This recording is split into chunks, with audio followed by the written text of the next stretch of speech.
Is Smoker Nika? I mean, obviously not. But it's so strange that based on the depiction that we get of Nika in Elbaf, and spoilers for Elbaf, it really does fit Smoker oddly, because Nika is described as a being with white hair, wearing white clothes, covered in clouds, right? Smoker is an avid smoker, so you could say that he's always covered in clouds. He's always had white hair, and being a Marine, he is often dressed in a white coat. Sometimes two white coats, because he's a vice admiral now. So he has his regular white coat, and on top of that, there's another white coat.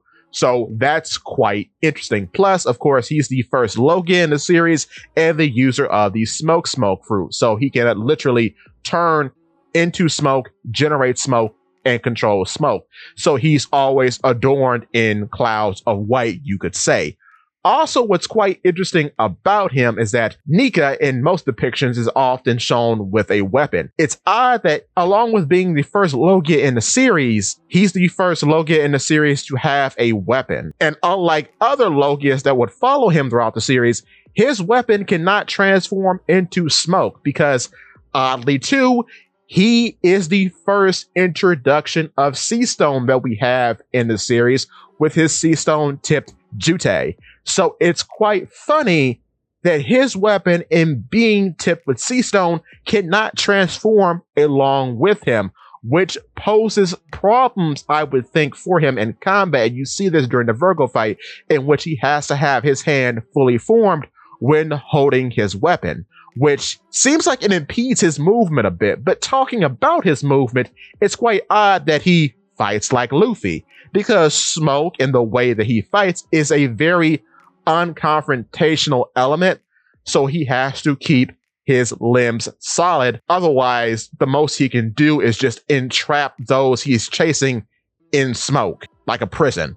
So that's quite odd. So you could say that he stretches his arm out for a punch like Luffy. And again, you see this on full display in the Virgo fight within Punkhazard. However, on the subject of rocket punches and stretching, could you stretch out, please, and click that subscribe button if you are enjoying the video so far. Click the like button if you are enjoying the video so far, and ring the bell so you never miss a Polypede Works video. On top of that, if you can find it, please press that hype button. It's very much appreciated. But in talking about Luffy again, his epithet makes his weird position in the narrative now even more interesting, because he's called Smoker the White Hunter. So in being the White Hunter, it would make sense for him to chase Luffy, because now Luffy is a deity clad in white. So the White Hunter chases the white deity. I could see that being a very thematic thing that makes sense, but it just doesn't exist at this time. He just doesn't seem to be interested in Luffy or the Straw Hats, especially now since Luffy is a emperor. So yeah, I don't know. Smoker's an odd character. Very odd. Fascinating, but odd. With that being said, give me your thoughts and tell your friends about Polypede Works.